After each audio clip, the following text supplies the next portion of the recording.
Assalamu alaikum readers, welcome to my channel. Don't copy paste my novel without permission. Novel दीवानगी season 4 of इश्क का इजहार episode number 2। हानिया अरिशमान खान, दूधिया रंगत, हल्की सब्ज रंग आँखें, बिल्कुल अपने डैड अरिशमान खान की तरह। तीखी नाक, गुलाबी होंठ, मुस्कुराने पर दाईं गाल पर वाज़िया होता डिम्पल और लंबे घने कमर तक आते बाल। वो 23 साला चुलबुली सी लड़की बेहद हसीन थी, अपने डैड की प्रिंसेस और अपनी मोम की जान। हानिया अरिशमान खान का यूनी का लास्ट सेमेस्टर चल रहा था, जबकि अरिशमान खान MBBS करने के बाद हाउस जॉब कर रहा था। वहीं रोहान खान ने अपनी स्टडीज़ कंप्लीट करने के बाद अपने डैड अरिशमान खान का ऑफिस ज्वाइन किया था। दोनों भाई एक दूसरे की जान थे। रोहान खान ज़रा संजीदा तबीयत का, जबकि अरीश खान बहुत ही हंसमुख और शरारती था। यही वजह थी कि दोनों बहन भाइयों में अक्सर नोक झोंक रहती थी। रोहान, मुझे यूनी ड्रॉप कर दो। हानी हमेशा की तरह धार से रोहान खान के कमरे का दरवाज़ा खोले अंदर दाखिल हुई थी।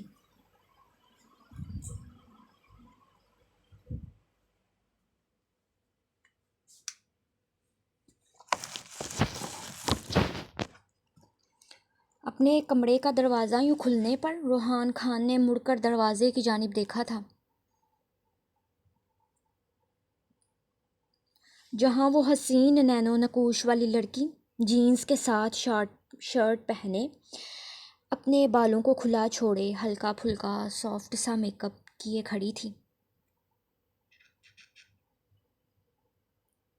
वो जो ड्रेसिंग मिरर के सामने खड़ा अपनी टाई लगा रहा था, एक नज़र उसे देख फिर से सीधा हुआ था। हानी, तुम्हारी यूनी मेरे ऑफिस से बहुत दूर है, तुम अरीश के साथ चली जाओ। रोहान खान ने अपनी संजीदा आवाज़ में कहते हेयर ब्रश उठाया था।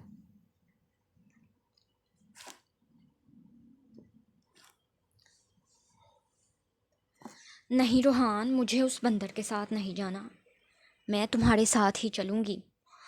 और अगर तुम ऑफिस से थोड़ा लेट भी हो गए तो डैड को मेरा बताना कि तुम मुझे यूनी ड्रॉप करने गए थे। डैड तुम्हें कुछ नहीं कहेंगे।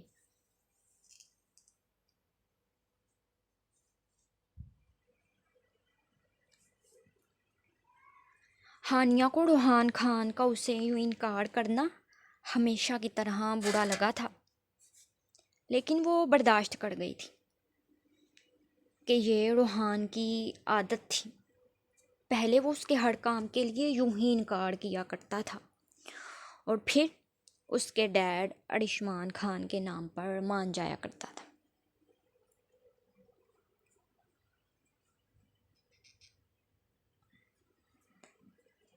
हानि, इससे पहले कि रोहान खान फिर से उसे कुछ कहता कि अब की बार कमरे में अरीश खान एंटर हुआ था।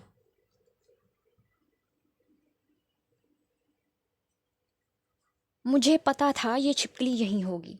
अरीश खान, जो कि अपनी मोम के कहने पर हानि के कमरे में गया था कि वो उसे यूनी ड्रॉप कर दे, हानि को कमरे में मौजूद ना पाकर जान चुका था कि वो कहाँ होगी, इसलिए सीधा रोहान खान के कमरे में आया था। रोहान, तुमने सुना ना, इसने मुझे छिपकली कहा है। हानिया ने हमेशा की तरह रोहान को शिकायत लगाई थी। रोहान, तुमने सुना ना, इसने मुझे छिपकली कहा है। अरीश ने हानि के अंदाज में ही बोलते उसकी भरपूर एक्टिंग की थी।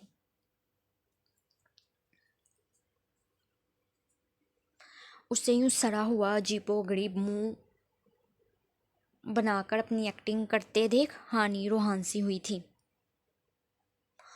रोहान की बच्ची, रोहान भैया कहा करो, और अब चल उठ, आजा, तुझे यूनी ड्रॉप कर दूं।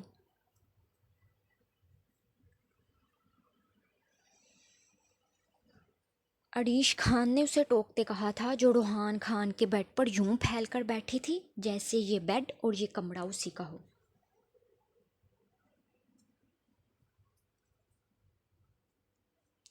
जबकि रूहान खान अपने सीने पर हाथ बांधे खड़ा संजीदा तासुरात लिए दोनों को देख कम और घूर ज्यादा रहा था। नहीं, मुझे तुम्हारा एहसान नहीं लेना, मैं रूहान के साथ ही जाऊंगी।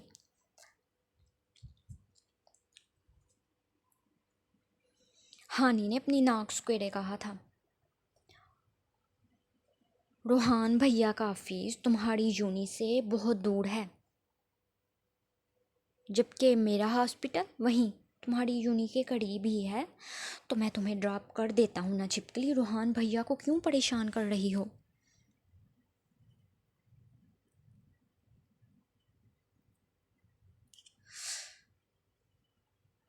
अब की बार अरीश ने हर रोज़ की तरह उसे समझाया था, जो ज़िद किए हमेशा रूहान खान के साथ ही यूनी जाया करती थी। रूहान, इसने फिर से मुझे छिपकली कहा है।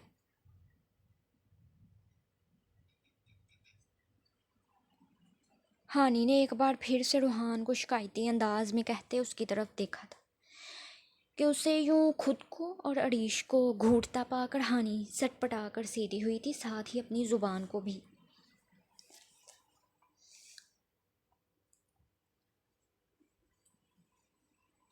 साथ ही अपनी ज़ुबान को ब्रेक लगाए अरीश को रूहान खान की तरफ देखने का इशारा किया था, जिस पर अरीश खान ने भी अपनी हल्की सब्ज रंग आँखों को उठाए रूहान खान को देखा था और उसे यूँ संजीदगी से खुद की तरफ देखता पाकर ये बार अरीश खान भी खामोश हो गया था। साथ ही हानिया को घूर कर देखा था, जो अब भी ढीठ बनी रूहान खान के बेड पर ही बैठी थी।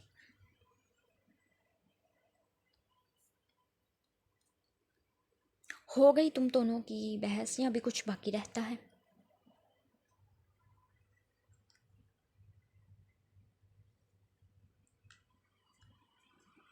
रूहान खान ने सवालिया नज़रों से दोनों को देखा था, जिस पर दोनों ही बैक वक्त नफ़ी में सर हिला गए थे, जैसे कह रहे हो कि अब मज़ीद उन्हें कुछ नहीं कहना।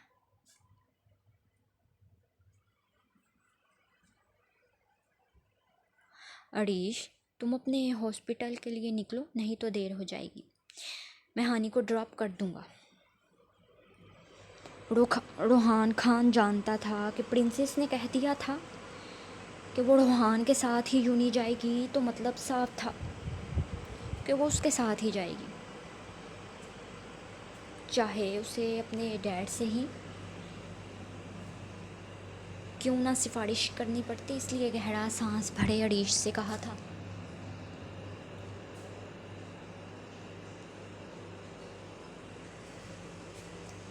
ओके भैया। अरीश खान ने रूहान खान से कहते फिर हानि को घूर कर देखा था, जिस पर वो उससे ज़ुबान चुरा गई थी। हानि, रूहान खान ने उसकी हरकत देख तनबी की थी, जिस पर हानि संजीदा होते फ़ौरन से बेड से उठी थी।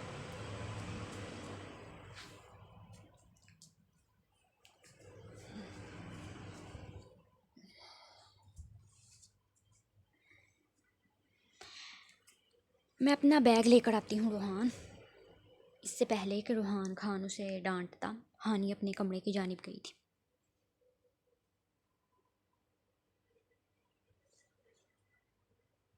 तुम्हारी जॉब कैसी जा रही है अरीश? हानिया को कमरे से जाते देख रूहान खान ने एक गहरा सांस भरते अरीश खान से कहा था।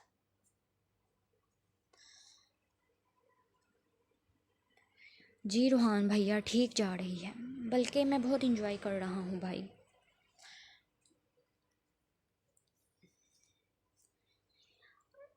बल्कि मैं बहुत इंजॉय कर रहा हूँ भाई अपनी जॉब को, और सारा क्रेडिट आपको जाता है। अगर आपने डैड को मेरे एमबीबीएस करने के लिए ना मनाया होता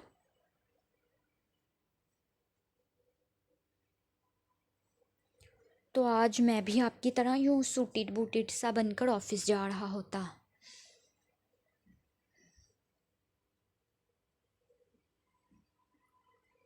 अरीश खान ने आगे बढ़ते अपने भाई को हक किया था।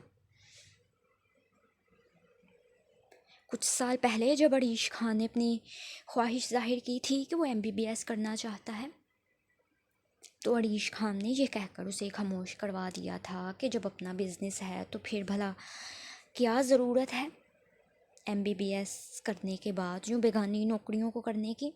जिस पर रोहान खान ने अरीश की सिफारिश करते अपने डैड से बात की थी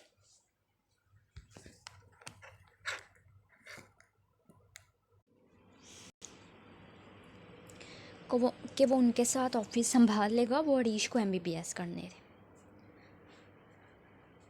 जिस पर अरिशमान खान भी कुछ दिनों के बाद मान गया था और तब से रोहान खान अरिशमान के साथ ऑफिस, जबकि अरीश खान MBBS करने के बाद अब अपनी जॉब कर रहा था, जिससे वो काफ़ी खुश भी था।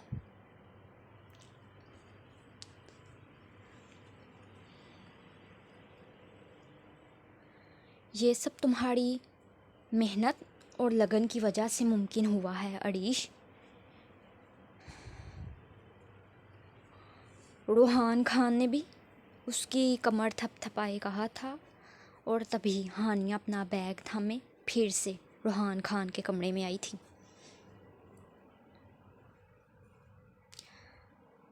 जब उन दोनों को एक दूसरे से लिपटा देख वहीं दरवाजे की दहलीज पर ही खड़ी रुक गई थी।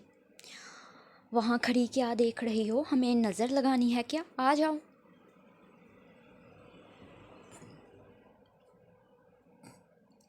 अरीश खान ने ड्रेसिंग मिरर से नज़र आते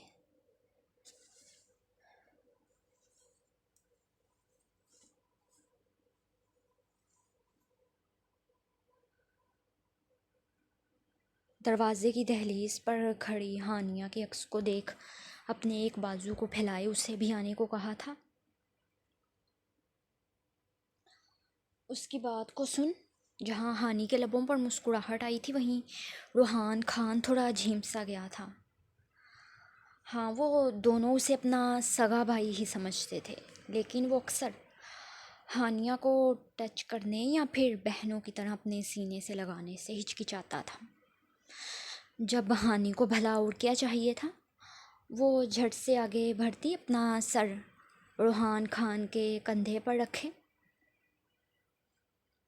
अपना एक बाजू अरीश खान की वेस्ट पर जबकि दूसरा बाजू रोहान खान की वेस्ट पर बांध गई थी।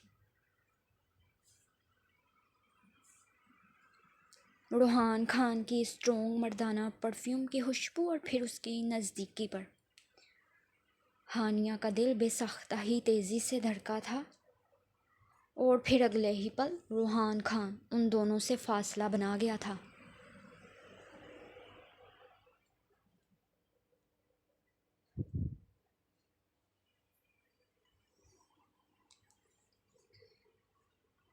वो तुम्हें हॉस्पिटल से देर हो जाएगी अरीश, और मुझे भी आज ऑफिस में एक इम्पोर्टेंट मीटिंग देखनी है, तो अब हमें चलना चाहिए, रोहान खान ने संजीदा लहजे में कहते मुड़कर ड्रेसिंग टेबल से अपना मोबाइल और कार की कीज़ उठाई थी।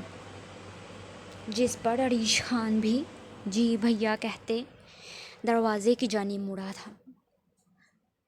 तुम्हारे लिए कार रोहान भैया अपने कमरे में नहीं लाएंगे, चलो आ जाओ अब।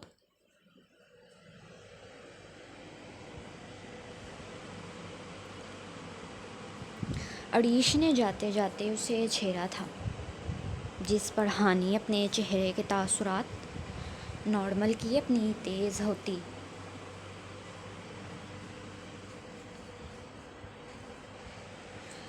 धड़कनों को संभाले अरीश खान के साथ चल दी थी।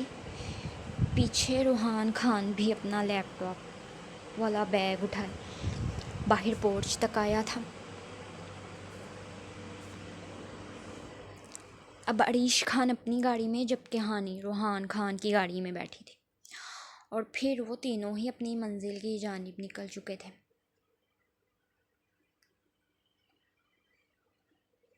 हानि, तुम्हें कितनी दफ़ा समझाया है कि अपनी ड्रेसिंग ठीक करो। तुम अब कोई छोटी बच्ची तो नहीं हो जो यूं जीन्स शर्ट पहनकर यूं जाती हो।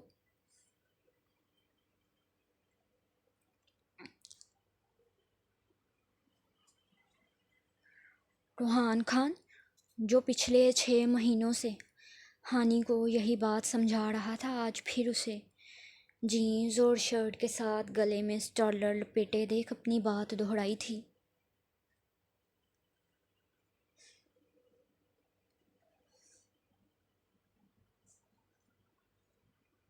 अच्छा रूहान, अब सुबह सुबह गुस्सा तो मत करो। रूहान खान के लहजे को सख्त पाकर हानि ने मुंह फुलाए बोला था, जिस पर रूहान खान गहरा सांस भरते खामोश हो गया था। यह लड़की अपनी ड्रेसिंग ठीक करने की बात पर ऐसे ही तो उसे चुप करवा दिया करती थी।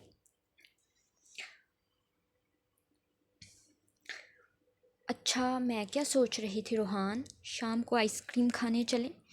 वैसे भी कितने दिन हो गए हैं हम आउटिंग पर गए ही नहीं। कुछ देर बाद गाड़ी में हानिया की चहकती आवाज़ गूंजी थी।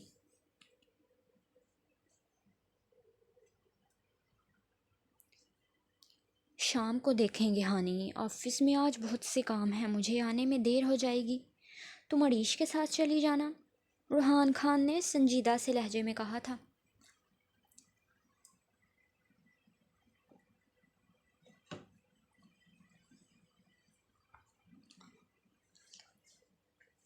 अच्छा, तो फिर ठीक है, हम कल चले जाएंगे, लेकिन मुझे अरीश भैया के साथ नहीं जाना। देखा नहीं तुमने वो कैसे चिढ़ाता है मुझे। हानि ने कुछ देर पहले अरीश का उसे बार बार छिपकली कहकर पुकारना याद किए मुंह बनाकर कहा था।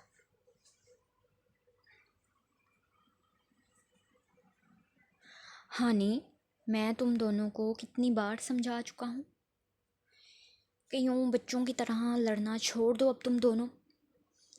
खैर, मैं अरीश को समझाऊंगा। चलो, तुम्हारी जूनी आ गई।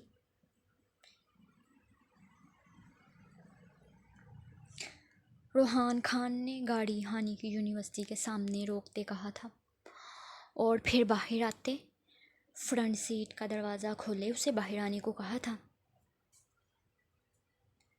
जिस पर हानि मुस्कुराती अपना बैग थामे गाड़ी से बाहर आई थी। ओके, खुदा हाफिज़ रूहान, हानि कहती फिर गेट से अंदर गई थी, और उसे अंदर जाते देख रूहान खान भी अपनी गाड़ी में बैठता जन से गाड़ी भगा ले गया था। उसे अब जल्द अज जल्द ऑफिस पहुंचना था कि कुछ ही देर में उसकी मीटिंग थी।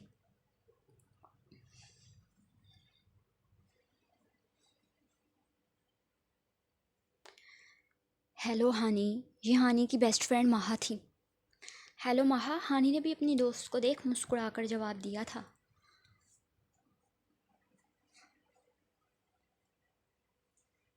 हानि, तुम क्या अपने भाई के साथ आई हो?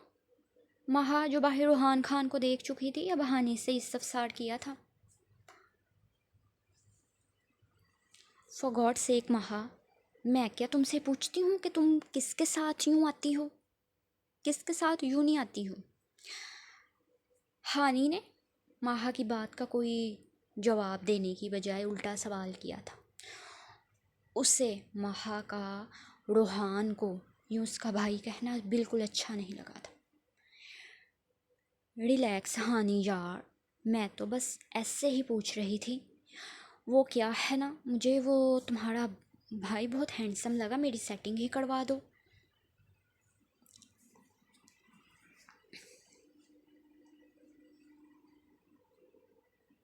जवाबन महा ने अपने दांतों की नुमाइश किए कहा था।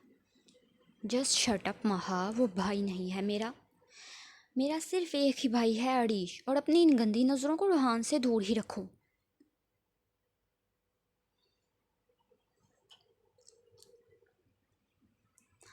हानिया तो जैसे महा की बात सुन आग बगोला हो गई थी, इसलिए बिना अपनी दोस्ती का लिहाज किए उसे डपट दिया था।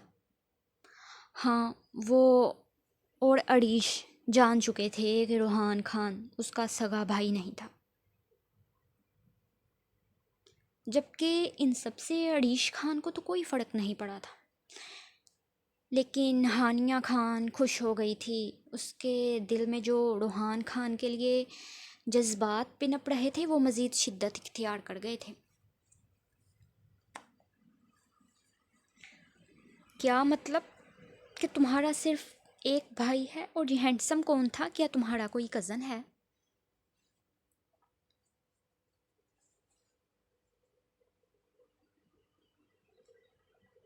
महा रही सदा की ढीठ, हानिया के जवाब पर ढिठाई से कहा था।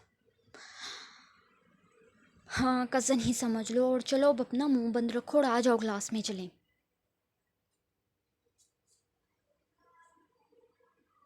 हानिया ने अब की बार गुस्से से कहते उसे मज़ीद कुछ भी सवाल करने से मना करते हुए क्लास में चलने को कहा था, जिस पर महा भी उसकी डांट खाते अब पीछे पीछे चल दी थी।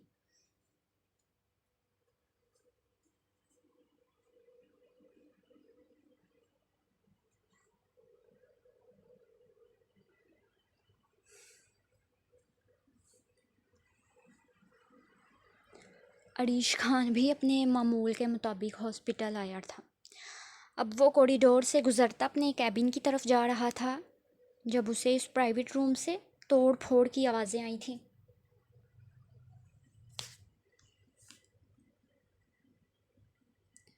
अरीश खान जो इस तरह प्राइवेट रूम से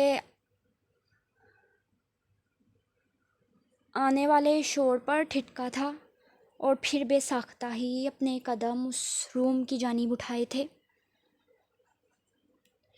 वो दरवाज़ा खोले अंदर दाखिल हुआ था कि सामने ही बेड पर मौजूद पेशेंट अपने हाथ पांव मारते चीख रही थी।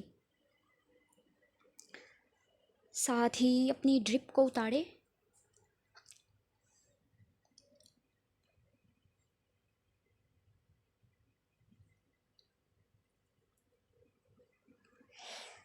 ड्रिप वाले स्टैंड को ज़मीन पर फेंका था, जबकि पास खड़ी नर्स बस उसे रोकने की कोशिश ही कर रही थी, लेकिन वो पेशेंट लड़की जैसे सुन ही नहीं रही थी।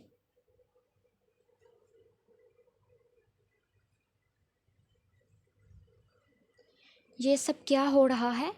और सिस्टर, आपसे पेशेंट हैंडल क्यों नहीं हो रहा?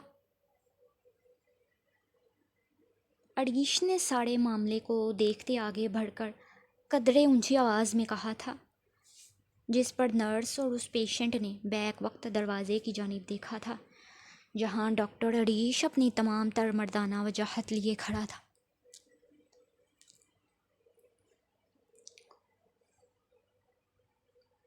डॉक्टर अड़ीश, मैं तो कब से इन्हें रिलैक्स होने का कह रही हूँ, लेकिन ये मेरी बात सुन ही नहीं रही। नर्स तो डॉक्टर अड़ीश को देख शिकायती अंदाज में कह रही थी, जबकि अपने सामने उस मेल डॉक्टर को देख पेशेंट के चेहरे पर खौफ के असरात वाज़िया होने लग गए थे। यकदम ही उसका पूरा जिस्म कांपने लग गया था, और वो जो कुछ देर पहले शेरनी बनी पूरे कमरे का हशर बिगाड़ रही थी, अब भीगी बिल्ली बनती वहीं सिमट कर बैठ गई थी।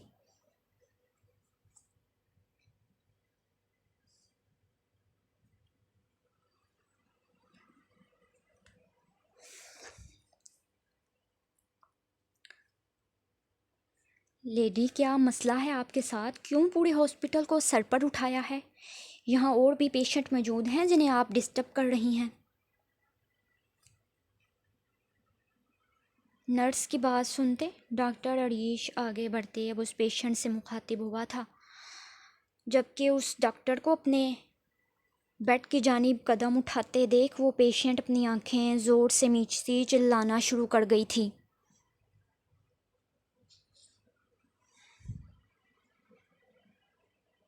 उफ़, मसला क्या है इनके साथ? डॉक्टर अरीश को अपने कान के पर्दे फटते हुए महसूस हो रहे थे। उसने नर्स को इंजेक्शन तैयार करने का कहते फिर गहरा सांस भरे उस पेशेंट को देखा था जो अपनी आंखें बंद किए चिल्ला रही थी, जबकि उसका नाजुक सा वजूद न जाने किस खौफ के ज़ेर असर हिचकोले खा रहा था।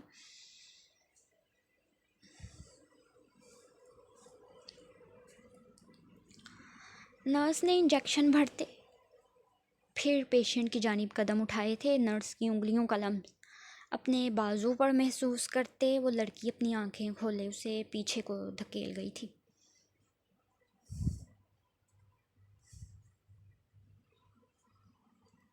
हाथ हाथ मत लगाओ मुझे, दूर रहो, दूर रहो, मुझे नहीं जीना, मुझे कोई मार दो, मुझे कोई मार दो। पेशेंट अपने बालों को नोचती बार बार यही बात पुकार रही थी, जबकि अरीश खान ने अब की बार सख्त बेजार होते आगे बढ़ते उस लड़की को बाजू से दबोचा था और फिर उस नर्स को इशारा की उसे जल्दी से इंजेक्शन लगाने को कहा था। मैंने कहा ना पीछे रहो, हाथ मत लगाओ मुझे, हाथ मत लगाओ। अरीश खान के सख्त हाथ की गिरफ्त पर अब की बार वो हिल तो नहीं पाई थी, लेकिन मुसलसल मुंह में बड़बड़ा रही थी कि वो उसे हाथ मत लगाए, दूर रहे। जिसे नज़रअंदाज किए डॉक्टर अरीश ने नर्स को उसे इंजेक्शन लगाने को कहा था और फिर उसे पीछे तकिए पर लेटाया था। यहाँ की हालत ठीक करने के बाद मेरे कैबिन में आए आप।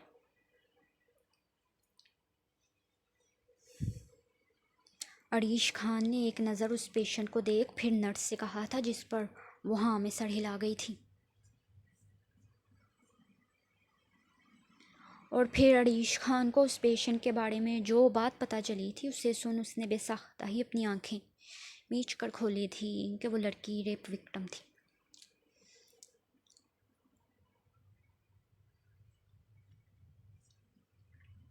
ठीक है, आप जाएं और उसका अच्छे से ख्याल रखें। अरीश खान ने गहरा सांस भरते नर्स से जाने को कहा था और फिर वो कुर्सी की पुश से टेक लगा गया था। ऐसे मर्द मर्द नहीं बल्कि मर्द के नाम पर धब्बा होते हैं जो किसी मासूम लड़की से उसकी मासूमियत छीन लेते हैं।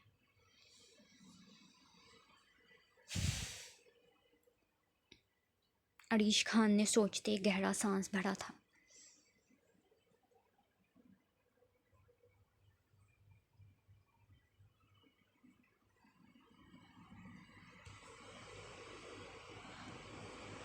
अस्सलामुअलैकुम। हानी जो कि ड्राइवर के साथ यूनी से वापस आई थी, लाउंज में आते अपनी मामा को देखकर सलाम किया था।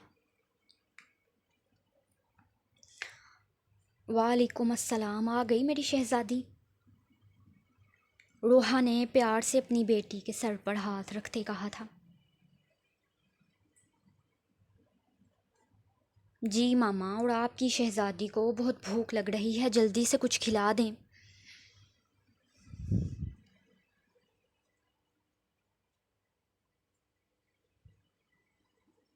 हानी ने लाड़ दिखाते रोहा के कंधे पर सर रखे उसके गिर्द साड़ बनाए कहा था।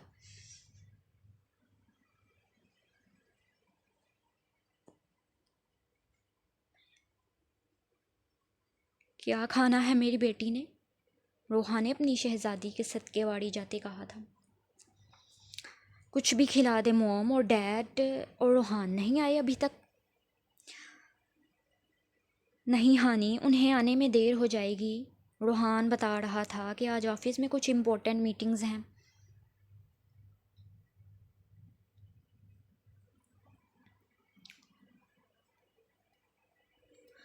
रोहा ने भी कुछ देर पहले ही अपनी रोहान खान से होने वाली बात को हानी को बताया था, जिस पर हानी सर झटक कर रह गई थी। उसे आज यूनी में असाइनमेंट बनाने के लिए मिली थी जिसमें वो रोहान खान की हेल्प लेना चाह रही थी।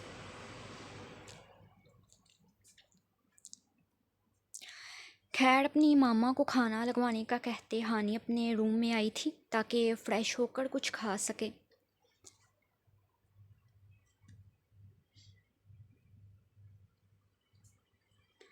हानी यूनिवर्सिटी से आती फिर खाना खाकर कुछ देर सो गई थी।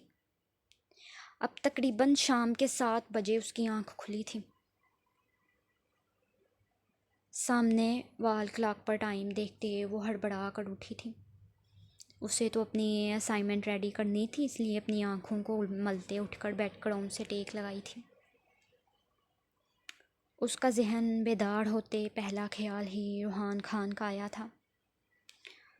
अब तक तो रूहान आ गया होगा, ऐसा करती हूँ अपनी बुक्स उसके रूम में ही ले जाती हूँ।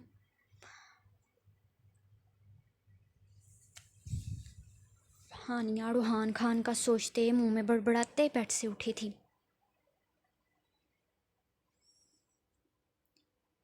हानी, नॉक करके रूम में आया करो। हानिया खान हमेशा की तरह बड़े धड़ल्ले से बिना नॉक किए रूहान खान के कमरे में दाखिल हुई थी कि वो जो अभी कुछ देर पहले ही ऑफिस से आया था, फ्रेश होकर शर्टलेस ड्रेसिंग टेबल के सामने खड़े अपने बालों को सेट कर रहा था कि यूं अचानक अपने कमरे का दरवाज़ा खुलते और फिर सामने ही हानिया को देख हड़बड़ा कर कहते जल्दी से बेड से अपनी शर्ट उठा कर पहनने लग गया था।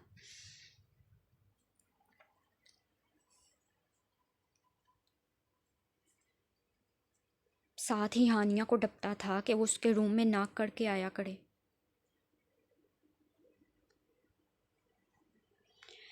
जबकि हानिया भी सिचुएशन को देख अपनी नज़रें झुकाए शर्मिंदा सी हो गई थी। उसे बिल्कुल भी आइडिया नहीं था कि रूहान खान इस वक्त यूँ शर्टलेस होगा। सॉरी रूहान, मुझे क्या पता था कि तुम। हानिया ने अपना सुर्ख चेहरा लिए रूहान खान से सॉरी कहा था।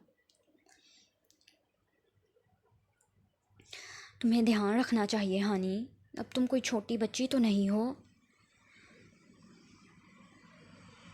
रूहान खान ने अपना हमेशा वाला जुमला दोहराया था जो वो हानिया को समझाने के लिए हमेशा ही बोला करता था कि वो कोई छोटी बच्ची तो नहीं।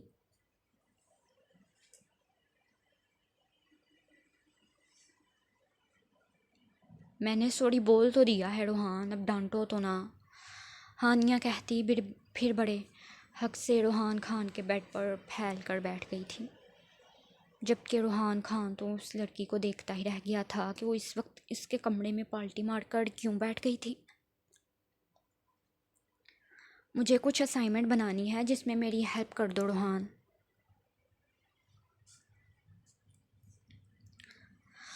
हानिया ने अपनी दोनों बुक्स को रूहान खान के बेड पर रखते फिर रूहान खान की पुश्त को देख कहा था। वो जो हानिया की तरफ अपनी पुश्त किए अपनी शर्ट के बटन बंद कर रहा था, मुड़कर हानिया को देखा था। वो जो खुद ऑफिस से थका हारा आया था, अब कुछ देर आराम करना चाहता था, लेकिन हानिया को इनकार भी नहीं कर सकता था कि मैडम ने बहुत जल्द गुस्सा कर लेना था और फिर खुद तो नाराज़ होना ही था। साथ ही डैड से भी उसकी शिकायत कर देनी थी कि वो उसकी हेल्प नहीं कर रहा। इसलिए गहरा सांस भरे सोफे पर बैठ गया था।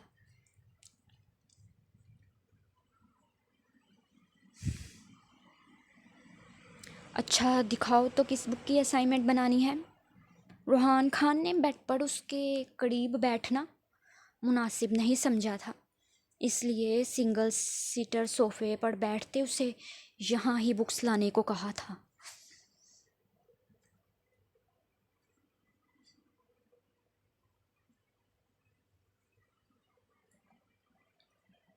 जिस पर हानिया भी लापरवाह अंदाज में उठती रूहान खान से कुछ फासले पर उस 2 सीटर सोफे पर बैठ गई थी। साथ ही अपनी बुक्स को खोले टॉपिक को अंडरलाइन किया रूहान खान के सामने किया था जिसकी उसे असाइनमेंट बनानी थी।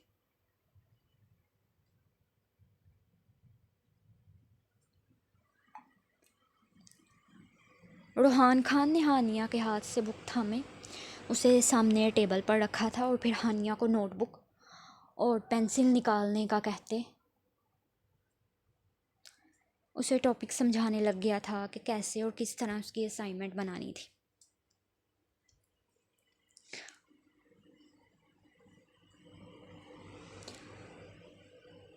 आज का दिन काफ़ी बिजी रहा था रोहा।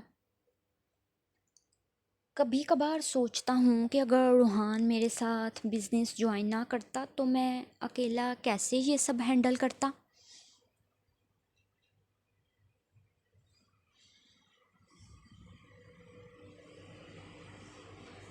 डिनर करने के बाद सब अपने अपने कमरों में मौजूद थे जब अरिशमान खान ने बेडक्रोन से टेक लगाए रोहा को अपने हसाड़ में लिए कहा था,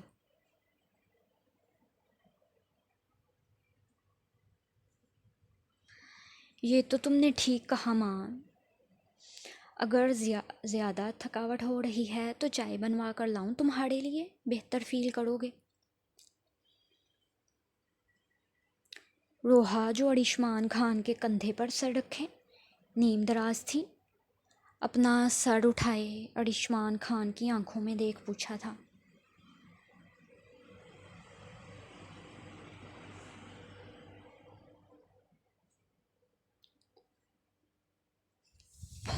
नहीं चाय की ज़रूरत नहीं है रोहा, बस आप मेरे पास रहें, मेरी सारी थकावट दूर हो जाएगी।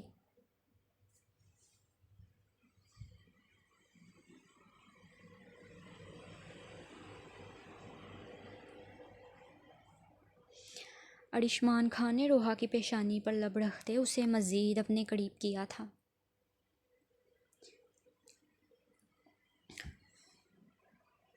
वैसे ये अरीश की जॉब कैसी जा रही है रोहा, कल से मेरी बात ही नहीं हुई इससे।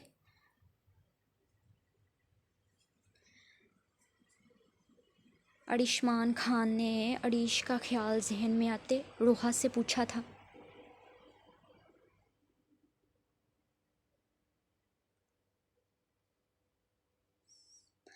वो इस महीने अरीश की नाइट ड्यूटी है अरिशमान, आज ही बताया उसने।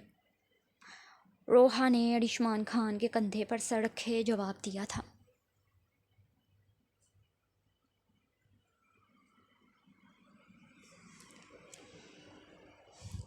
मान, वो मैं पिछले कुछ दिनों से तुमसे कुछ बात करना चाह रही थी। रोहा जिसके दिल में एक बात चल रही थी उसे अरिशमान खान से शेयर करना चाहा था। हाँ बोले रोहा, क्या बात करनी है आपने।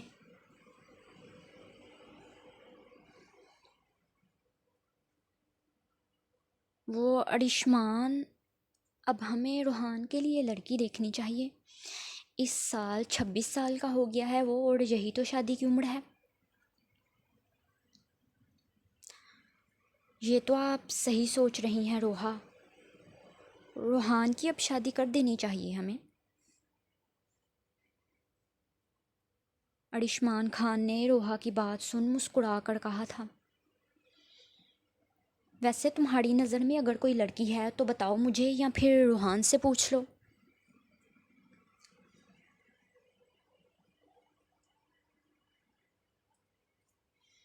अरिशमान खान ने संजीदा लहजे में कहा था, जिस पर रोहा भी हाँ में सर हिला गई थी।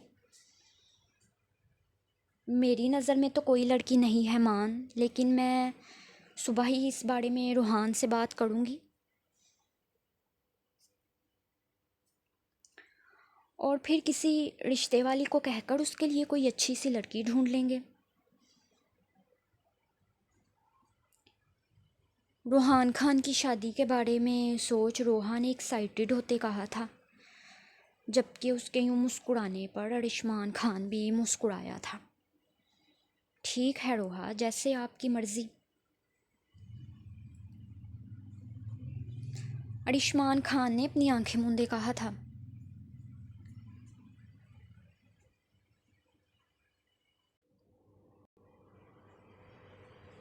जारी है। नावल कैसा लग रहा है आपको, कमेंट सेक्शन में अपनी राय दें।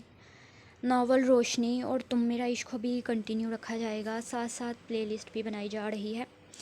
बस थोड़ा सा सब्र रखें और 500 सब्सक्राइबर्स डन करवा दें। वीडियो को लाइक और कमेंट करके चैनल को सब्सक्राइब कर लें। नावल को अपने दोस्तों के साथ शेयर करें और एपिसोड पर अपना रिव्यू ज़रूर दिया करें।